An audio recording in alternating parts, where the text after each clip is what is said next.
S, ಮತ್ತೊಬ್ಬರು ಭಕ್ತರು, ಮಠದ ಭಕ್ತರಾದಂತಹ ಷಡಕ್ಷರಿ ಅವರು ನಮ್ಮ ಜೊತೆ ದೂರವಾಣಿ ಸಂಪರ್ಕದಲ್ಲಿದ್ದಾರೆ.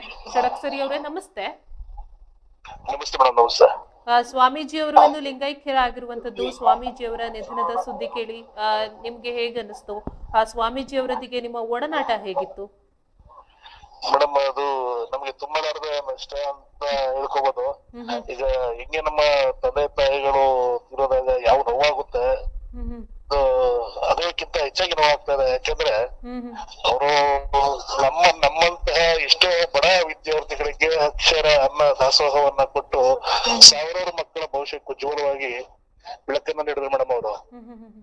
ಅವರ ನೇರ ನುಡಿ ಮತ್ತೆ ಸಹಾಯ ಮನೋಭಾವದಿಂದಲೇ ಸುಮಾರು ಜನ ಅವರ ಅನೇಕ ಯುವಕರನ್ನ ಆದಿಯಾಗಿ ಶಿಷ್ಯವೃಂದವನ್ನ ಒಳಗೊಂಡಿದ್ರು ಮೇಡಮ್. ಅವರ ಮತ್ತೆ ಅಲ್ಲಿ ಮಠದಲ್ಲಿ ಯಾವುದೇ ಕಾರ್ಯಕ್ರಮವನ್ನ ಮಾಡ್ಬೇಕು ಅಂತ ಹೋದಾಗ ಏನಾದ್ರು ಈ ಸಂಘಟಕರಿಗೆ ಸ್ಫೂರ್ತಿಯಾಗಿ ಸಹಾಯ ಹಸ್ತವನ್ನು ನೀಡುವ ಮೂಲಕ ಸ್ಫೂರ್ತಿಯಾಗಿ ಅವರು ಒಳ್ಳೆ ವಿಚಾರಗಳನ್ನ ಇಟ್ಕೊಂಡು ನಮ್ಗೆಲ್ಲ ಬೆಂಬಲವನ್ನ ವ್ಯಕ್ತಪಡಿಸಿದ್ರು ಮೇಡಮ್. ಹೀಗಾಗಿ ಅದು ತುಂಬಾ ನಷ್ಟ ಅನ್ನೋಕ್ಕಿಂತ ತುಂಬಾ ಹೇಳ್ಬೇಕಾದಂತಹ ನೋವಾಗಿದೆ. ಸ್ವಾಮೀಜಿಯವರು ನಿಮ್ಗೆ ಯಾವ ರೀತಿಯಲ್ಲಿ ಒಂದು ಮಾರ್ಗದರ್ಶನ ನೀಡ್ತಾ ಇದ್ರು? ಸ್ವಾಮೀಜಿಯವರ ಒಂದು ಗುಣ, ಯಾವ ಗುಣ ನಿಮ್ಗೆ ಬಹಳ ಇಷ್ಟ ಆಗಿತ್ತು? ಮೇಡಮ್, ಅವರು ನೇರವಾಗಿ ನೇರ ನುಡಿಗಳಿಂದಲೇ ಏನಾದ್ರು ನೇರವಾಗಿ ಹೇಳ್ತಕ್ಕಂಥ ಪರವಾಗಿ ಇಟ್ಕೊಂಡಿದ್ರು.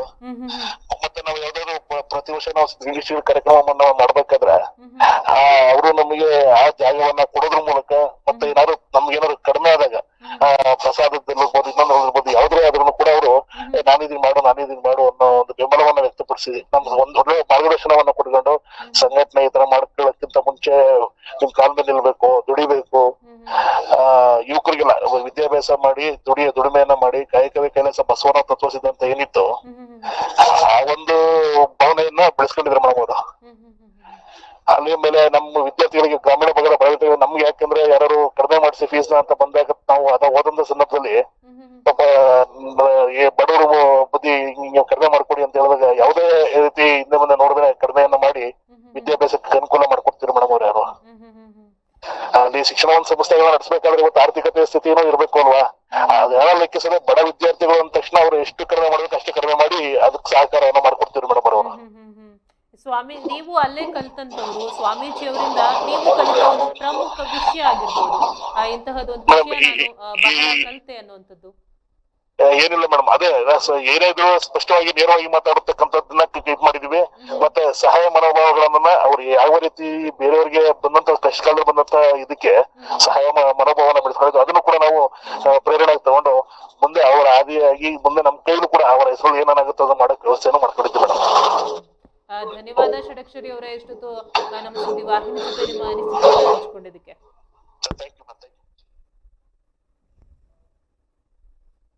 ಎಸ್, ಷಡಕ್ಷರಿ ಅವರು, ಮಠದ ಭಕ್ತರಾದಂತಹ ಷಡಕ್ಷರಿ ಅವರು ಇಷ್ಟೊತ್ತು ನಮ್ಮ ಜೊತೆ ಮಾತನಾಡಿದ್ರು. ಅವರು ಕೂಡ ಅಲ್ಲೇ ವಿದ್ಯಾಭ್ಯಾಸವನ್ನ ಮಾಡಿರುವಂತವ್ರು. ಏನು ಮಠದ ಬಗ್ಗೆ ಆಗಿರ್ಬೋದು, ಸ್ವಾಮೀಜಿಗಳ ಬಗ್ಗೆ ಒಂದು ಅಪಾರವಾದ ಗೌರವವನ್ನ ಇಟ್ಕೊಂಡಿದ್ದಾರೆ. ಅಲ್ಲಿನ ಚಿದಾನಂದ ಸ್ವಾಮೀಜಿಯವರು ನಮ್ಮಂತ ಸಾವಿರಾರು ವಿದ್ಯಾರ್ಥಿಗಳಿಗೆ ಅಕ್ಷರ ಅನ್ನದಾಸೋಹ ಆಗಿರ್ಬೋದು, ಶಿಕ್ಷಣದ ಮೂಲಕ ಬದುಕಿಗೆ ದಾರಿ ತೋರಿಸ್ಕೊಟ್ಟಿದ್ದಾರೆ. ಬಡ ವಿದ್ಯಾರ್ಥಿಗಳಿಗೆ ವಿದ್ಯಾಭ್ಯಾಸಕ್ಕೆ ಸದಾ ಸಹಾಯ ಮಾಡ್ತಿದ್ರು. ಯುವಕರನ್ನ ಒಟ್ಟುಗೂಡಿಸಿ ಅವರಿಗೆ ಶಿಕ್ಷಣ ಹಾಗೂ ಕಾಯಕದ ಮಹತ್ವವನ್ನ ತಿಳಿಸ್ತಾ ಇದ್ರು. ಬಸವಣ್ಣನವರ ಕಾಯಕ ತತ್ವವನ್ನ ಕೂಡ ಅವರು ಜೀವನದಲ್ಲಿ ಬಹುಮುಖ್ಯವಾಗಿ ಅಳವಡಿಸಿಕೊಂಡು ಯುವಕರು ವಿದ್ಯಾಭ್ಯಾಸ ಮಾಡಿ ಸ್ವಾವಲಂಬಿಗಳಾಗಬೇಕು ಅಂತ ಸಂದೇಶವನ್ನ ನೀಡ್ತಾ ಇದ್ರು ಅಂತ ತಮ್ಮ ಅಭಿಪ್ರಾಯವನ್ನ ಹೇಳ್ತಿದ್ದಾರೆ. ಪ್ರತಿ ವರ್ಷ ಅವರು ಸಾಂಸ್ಕೃತಿಕ ಕಾರ್ಯಕ್ರಮಗಳನ್ನ ಕೂಡ ಆಯೋಜಿಸ್ತಾ ಇದ್ವಿ. ಮಠದ ಆವರಣದಲ್ಲಿ ಕಾರ್ಯಕ್ರಮ ನಡೆಸೋಕೆ ಅವಕಾಶ ನೀಡ್ತಾ ಇದ್ರು. ಅಗತ್ಯ ಇದ್ದಾಗ ಪ್ರಸಾದ ಸೇರಿದಂತೆ ವಿವಿಧ ಸಹಾಯ ಕೂಡ ಮಾಡ್ತಾ ಇದ್ರು. ಬಡ ವಿದ್ಯಾರ್ಥಿಗಳು ಶುಲ್ಕ ಪಾವತಿಸೋಕೆ ಏನು ಫೀಸ್ ಕಟ್ಟೋಕೆ ಆಗದೆ ಇರುವಂತಹ ಸಂದರ್ಭದಲ್ಲಿ ಅವರ ಪರಿಸ್ಥಿತಿಯನ್ನ ಅರ್ಥ ಮಾಡಿಕೊಂಡು ಏನ್ ಫೀಸ್ ನಲ್ಲಿ ಒಂದು ರಿಯಾಯಿತಿಯಾಗಿ ನೀಡೋ ಮೂಲಕ ವಿದ್ಯಾಭ್ಯಾಸ ಮುಂದುವರಿಸೋಕೆ ಸಹಾಯ ಮಾಡ್ತಾ ಇದ್ರು. ಸ್ವಾಮೀಜಿ ಅವರಿಂದ ಪ್ರಮುಖ ವಿಷಯವಾಗಿ ನಾವು ಅವರ ಸರಳ ವಿಷಯ ಆಗಿರ್ಬೋದು, ಸಹಾಯ ಮಾಡುವಂತ ಮನೋಭಾವ ಆಗಿರ್ಬೋದು, ನೇರ ನುಡಿ, ಇದನ್ನೆಲ್ಲ ನಾವು ಕೂಡ ಕುಡಿಸ್ಕೊಂಡಿದ್ದೀವಿ. ಅದು ನಮ್ಗೆ ಪ್ರೇರಣಾದಾಯಕ ವಿಷಯ ಆಗಿದೆ ಅಂತ ಭಕ್ತರು ತಮ್ಮ ಅನಿಸಿಕೆನ ಹೇಳ್ಕೊತಾ ಇದ್ದಾರೆ.